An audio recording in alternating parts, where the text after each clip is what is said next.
Good morning and welcome to the Benjamin Dixon Morning Show. It is Friday, April 22nd, 2022. Thank you so much for joining us as always on Fridays. All right, we haven't done it in a while, but I'm so glad to have this morning Pastor Anthony Galloway, who joins us regularly on Fridays, as well as our brother, Dr. Carl Mack, who is our historian here. Good morning to both of you gentlemen this morning.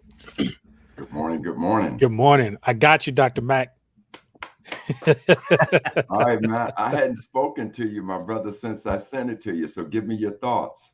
Oh, I bought several of them and I've been handing them out like candy, and it's starting to break the bank a little bit. But what I can say is not only have some of the teachers that I've gifted it to started to use it in their classrooms, but it is also a gift for a below the line history segment that we have at our church where kids do below the line history and they need to go find sources different places. Well, funny you should mention it. The gift that I gave them for a belated Christmas present is working as a good source. So I appreciate it. Man, wow. It's my pleasure. I just want to let you know that I finished an all women's calendar, all Black women's calendar. Hey. And now, as we speak, the reason I'm looking so rough is because I'm burning the candles on both ends and in the middle, working on an all sports calendar. So stay tuned. Okay. My brother. Thank you so much. I appreciate you. Absolutely. Well, since we are there, and that is always where we start each morning. Hey, Google, and that, hey, Google, what happened today in Black history? Charles Houston was born in 1895 in Washington, D.C.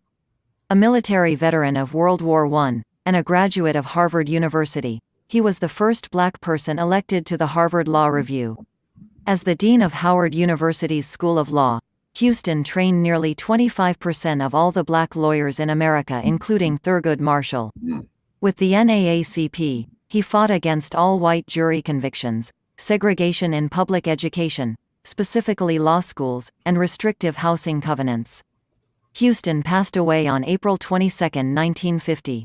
Adapted from Black Heritage Day calendar by author, lecturer and civil rights activist Dr. Carl Mack. Wow. There's not much more to say, man, about that, brother. You know, I think the one thing that stood out so much to me early in my research about him is that, as a person trying to increase the number of Black lawyers, that his DNA was on 25% of all Black lawyers in the United States. Now, on one hand, you could say there's not a lot of lawyers, but on the other hand, when you covering 25% of the country, that's a lot of lawyers. Yeah. And so enough said about that, brother. Absolutely. BlackHeritageDays.com to get Black Heritage Days 4, which is where we draw. Dr. Mack, I absolutely love that the calendars give all of us a level of grounding. Pastor Galloway, I was listening to you and how you all use it there. That's how we use it here. Like, it just gives us a perch from which we can take into consideration everything that's happening around us presently. And I know we talk about the calendar every day, but Pastor Galloway, if you would, just a little bit more on how history becomes the perch or the vantage point from which you can derive all of the things that you're doing over there. Well, one of the things that we encounter quite a bit is even for folks who are not folks of color, we have a serious gap in deep engagements of our historical context, and so we don't know why we got to where we are. Right. And so that important contextual grounding is essential to being able to see that. I mean, we've got, not only do we have, does it restore some identity to folks who don't see or don't get representations of how they made this country what it is. Yeah. It's a lot easier for me to then step back and just say that the country is happening to me if I don't see that I am part of the building blocks and can claim my space. That's one side.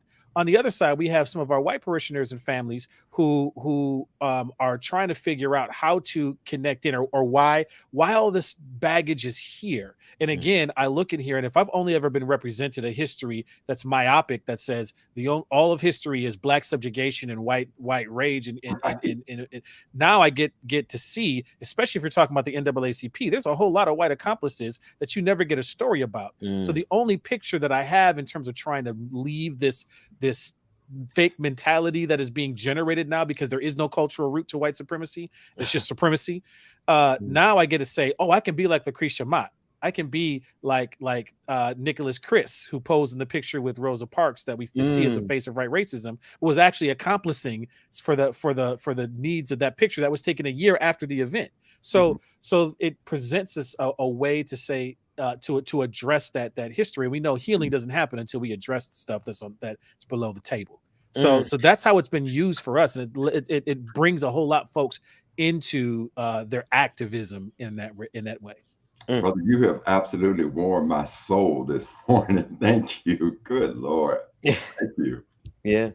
No, I absolutely. I think that it is important, Dr. Mack, for us to because without our history, it's easy for people to tell us that we don't have history if we don't know our history. And it's so easy for us to fall into the trap of not knowing the power from which we derive all the things that we do. So thank you for that calendar. And we want to make sure everyone goes and gets it, as well as the upcoming number 5 and number 6, the Black Women's Calendar and the Black Sports History Calendar.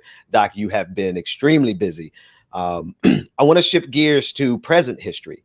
I want to take a look at Alexandria Ocasio-Cortez, who brought attention yet again to what happened on January 6th. I think it's incumbent upon us not to allow the distance from that particular date to desensitize us to what happened. And AOC lets us know in this next clip that it was nothing more than a trial run. Let's take a listen into that clip. The House, this is no joke. January 6th was a trial run. And a lot of people don't seem to understand that. It was a trial run. And they're going to come back. And they win the House. Here's the thing, the technicality of what happened on January 6th. The only reason it wasn't worse was because Democrats had the House and they didn't have the votes in the House. If they take the House, then they have the votes to not authorize and legitimize the presidential election, whatever the results are. And so this is very serious.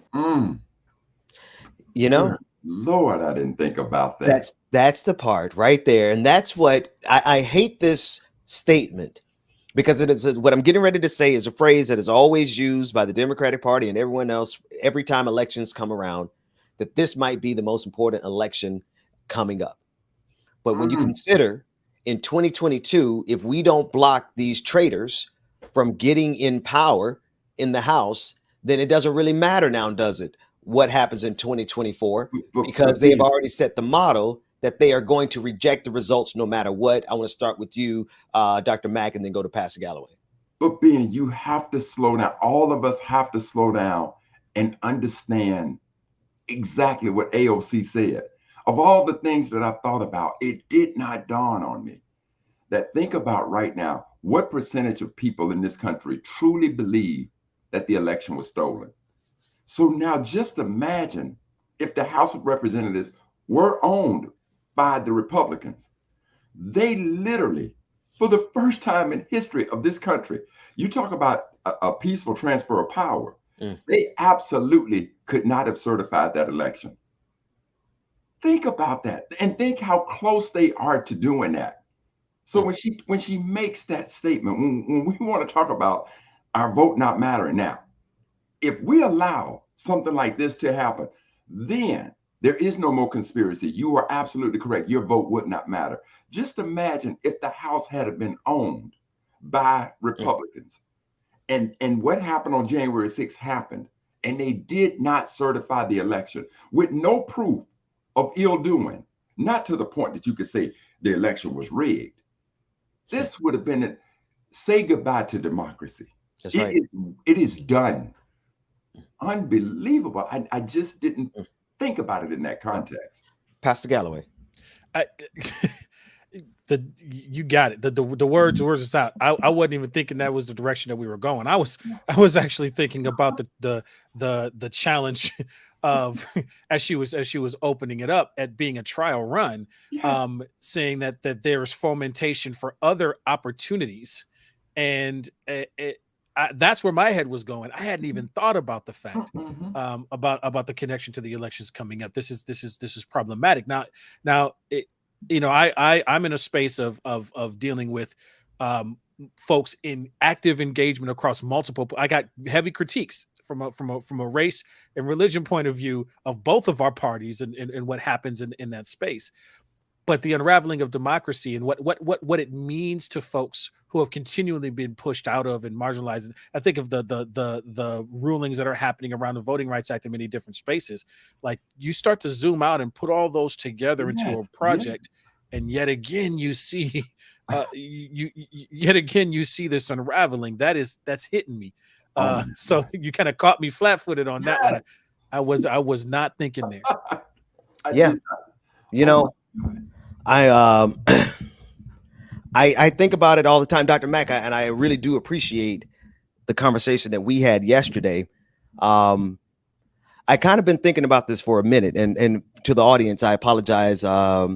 My camera has gone out, but this is a conversation that must continue, because these people have methodically and systematically positioned every piece that they need on the chessboard to get checkmate on democracy. Yes. And the only thing that's left, let's be sure, let's go down the list. They have the whole of the judiciary. Yes. Right. Now, with the only thing that we've gotten any hope on right now is the pick that we had on the Supreme Court. However, Donald Trump's picks all the way up and down the judiciary, 80 picks while he was there, I believe over 2/3. That gives them the power to decide what is constitutional and what is not. Absolutely. And then if you look at all the state legislatures around the country that are controlled by Republicans, by Republican governors, Republican houses, and Republican led senates, they have the ability to call their own constitutional convention. Yes. And not yet, but they're getting to that threshold very shortly. And now they have fully demonstrated that they are willing and totally that they would turn this country over to Vladimir Putin versus the quote unquote woke crowd. Well, go ahead, Dr. Galloway. Pastor Galloway.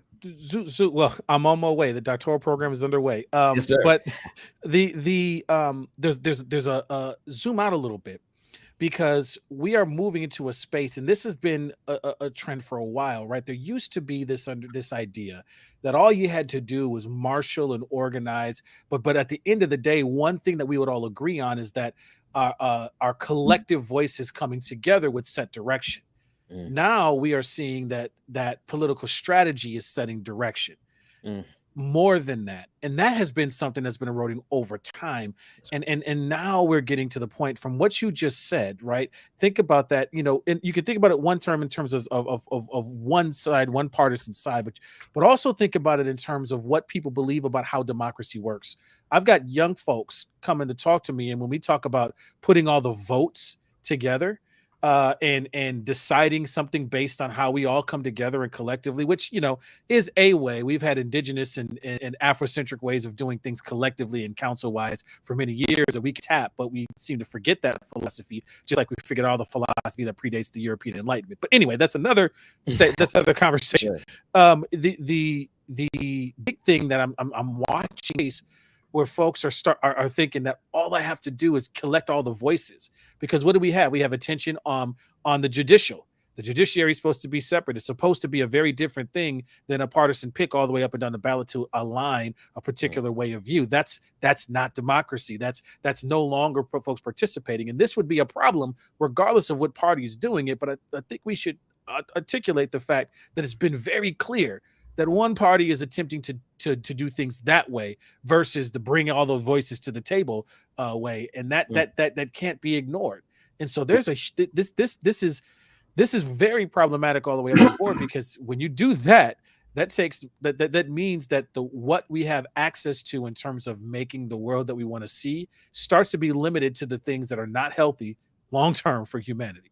And Brother Galloway, if we step out and being, you're talking about stepping out and putting all the pieces together. Well, let's just go back for a minute. Not too far back, we get the election of the first Black president. Now, under him, now you start seeing the ramp up of police misaccountability, no accountability in police. And then that gives way to these three sisters, Alicia Garza, Opal Tometi, Patrice Cullors, putting together a slogan that revolutionized police accountability, at least in my lifetime, called Black Lives Matter. And now we watch the advent of technology give Black Lives Matter reality. Then all of a sudden this pandemic comes in. We're all quiet, sitting there. When we watch Eric Garner get choked out, when we watch Tamir Rice, when we watch Philando Castile, for some reason it just didn't resonate. But now God shuts everything down. And we're there to watch May 25th, 2020. We were able to just watch a grown Black man die with a man on his knee, with his neck on his knee. So now these things are coming together. And then what is their response to it? Their response to the first Black president is to put the most inept, unbelievable individual you can imagine in arguably one of the most powerful political positions in the world, -45, Trump as president of the United States. And then what does Trump start doing? I'm saying, folks, look at the chess pieces. Trump starts all of a sudden, he's putting these people in the judicial ranks. Not only did he do, I think he got 2 for the Supreme Court, but now through all of the other courts throughout the land, he starts putting them together.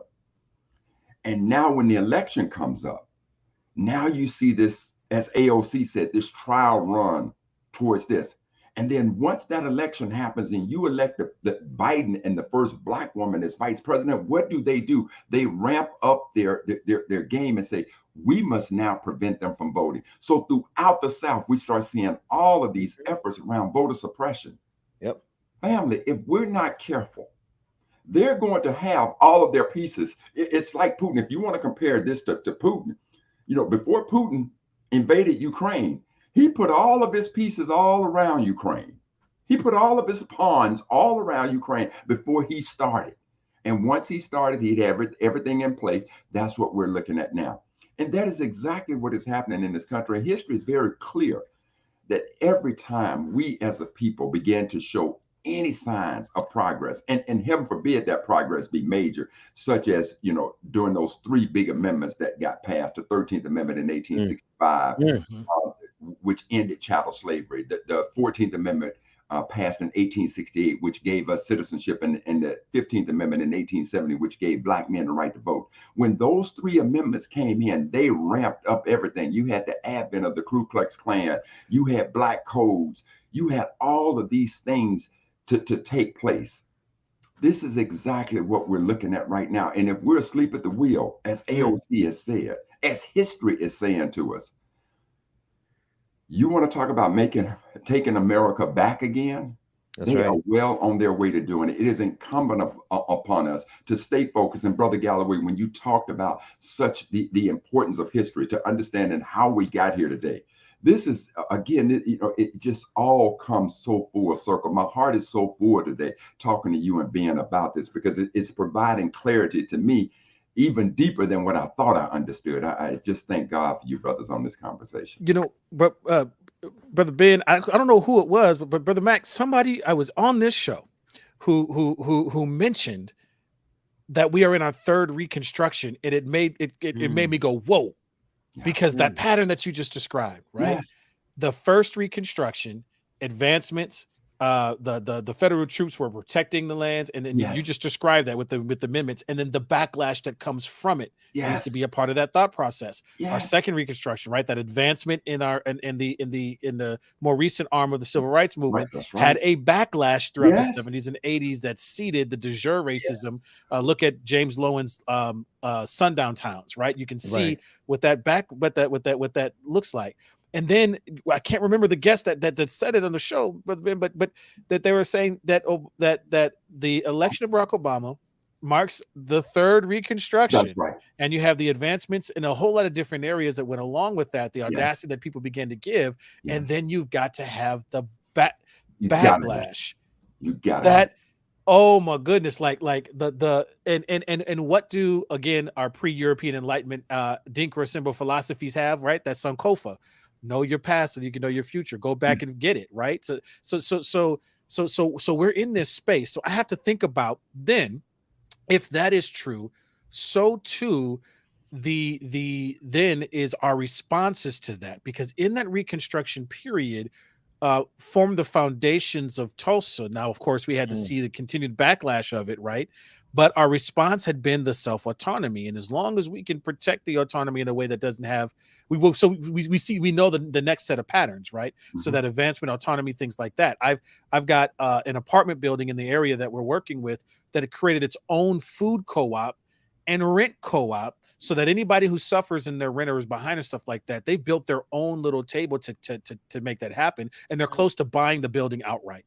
Wow. There are these, when we start to think about what we do now, there's one thing to look at a system that does what it's designed to do, right? And it's been co-opted. So what response can we have? There's some of us that some of it that goes, how do we build that? But I look at AME church traditions. When folks was treating us in a kind of way, we started building HBCUs. When folks was treating us in any kind of way, we started building our own business co-ops. The one standing building left after Tulsa was the AME church in that space, because they had let it set enough ground that folks was like, I ain't messing with God in that regard. So when Denmark Vesey's quote unquote slave revolt, which was not a slave revolt, that's the story that was used to kill all those folks in that time. We were about building back that institution. So I think, waking up in that space, but also thinking about how do you build the institutions. And it's not my words. Elder Mahmoud El-Khati, a well-known professor at Macalester College here, historian, father of Stokely from Mint Condition. He's like our resident historian. And he talks about, one thing that weathers all of these changes that a society or system does to us, it is our institutions. And so that's got me right back into that space of going, all right. Can you run that last sentence? What weathers all the changes that we go through are our institutions. Did I hear you right? Yeah, when I'm talking about Black institution spaces, like there's our responses to what we know that white body supremacy does. We build institutions. Those institutions weather. Now, it's not easy. That's right. Right. But we have been in the practice of institution building that has gotten our generations through, even as we weather the storms that the U.S. does as it moves and fluctuates these different places. It's been a consistency of those things, both official and unofficial institutions that we have created to weather some of those things. It's got me starting to think about putting an eye towards that as we see what's happening around us. And Ben, let me jump in again, because I want to give some context to what Brother Galloway has just said, Pastor Galloway has just said, to help us to understand. When he talks about that first Reconstruction, and I've already given you the advancements that were being made, and he talked about the federal troops that were protecting us. You got to remember that their response to it, their backlash to this, was the Compromise of 1877. That's when you had Rutherford B. Hayes and Samuel Tilden sitting down because they were arguing over this transfer of power, the presidential election of 1876. And Tilden said to Hayes, you know what, I will give you the White House. But in return for that, you must take all the federal troops that are in the South protecting the Blacks. And they agreed to it. And the backlash was enormous. January 6th, in case you don't know what the backlash looks like, it looks like January 6th. Now you come all the way up to the modern day civil rights movement, right? Now you get that. What was the backlash to it? One element of the backlash was, you know what, we got to find a way to imprison them again. So now you see something as simple as the 3 strikes law. Who was part of that? Clinton and Biden. They were part of that, right? Thinking they're doing the right thing. And look at the mass incarceration that happened just on 3 strikes. And that's just one piece of the backlash. Now you get the election of President Obama. And what is their response? What is the backlash? We're going to put the most vile individual we can in what we consider one of the most important positions in the world. So these things are happening. History is very clear about that. So I don't want people to think, that we're sitting up here talking conspiracies. But Pastor Galloway, I do want to say this. I do want to ask you this question. When you talk about the role of Black institutions, clearly there has been no other Black institution at the forefront of our progress than the Black church in this nation. And so, with that being said, and being you're always showing us these right-wing folks in the church who are using their platforms to push hatred in the name of God. And so, Pastor Galloway, my question to you is, why is it that we haven't heard from the pastors of these big Black mega churches You know, when it comes to them making the damn money, you know, I don't want to go down with the 3 Ps, pimp, prosperity, preaching. I don't want to go down there. But why is it that we can hear from those folks, those wolves disguised in sheep clothing on one side push such hatred, but we cannot hear from our institutions in a bold and audacious way, unapologetic way to talk about, because they are, whether we want to or not, they are influencers at a tremendous level. So tell me, please help me to understand. So this has been problematic and actually frustrating for me as a baby preacher, right? You know, my Bishop John Franklin White in the 4th Episcopal District of the AME Church, the Council of Bishops in the AME Church have been loud and proud on a lot of these issues that are coming through, right? But out in our space, the mega church is not the is not the representative. There's an undue power in terms of the microphone in that regard, because the vast majority of churches, in fact, the vast majority of Black churches, are less than 300 members, right? Yes. Right, across the country. Right. And so while bishops of the denominational side have been loud and proud, they just don't have the airtime of mass mega church spaces. And that's a problem that we see not just in the church space, but in many different areas, right? If we actually look at our polling, you know, the whole time we've been talking about this, our polling doesn't match what we actually see and have been talking about in this regard. Because the vast majority of the country, you know, thinks a lot more along the lines that we're talking. So you know, but that also brings forward an opportunity, because the ground game can work. AOC is an example of the ground game. And that's part of the challenge that I'm in right now, is how do we collectivize our ground game? You may be able to have a big giant platform over here, but I'm talking to folks on a much personal level, and that lasts longer than the talking points in the big in the big tent over long-term periods of time. The challenge we have now is, can we get to the long-term piece where that ground game works before somebody dismantles it? And I think that's driving some of the urgency and the use of that. And so, I don't quibble about Christianity that ain't real Christianity. So when we start talking about the cultural Christianity or that has been created, that isn't rooted to this Afro-Asiatic tradition that I'm practicing, I don't feel the need to speak on their behalf. Ben, I hear the music. Well, before we go off, Ben, please let me just say this. Ben Dixon, I want to tell you right now, Black man, I love you. Hey, man. Galloway, I want to say to you, Black man, I love you. And you both have just filled my heart this morning. Thank you both so much. Hey, man, it's always a pleasure to be here with you, Dr. Mack. We're going to take a quick break. When we come back, we'll have more of the Benjamin Dixon Morning Show right after this.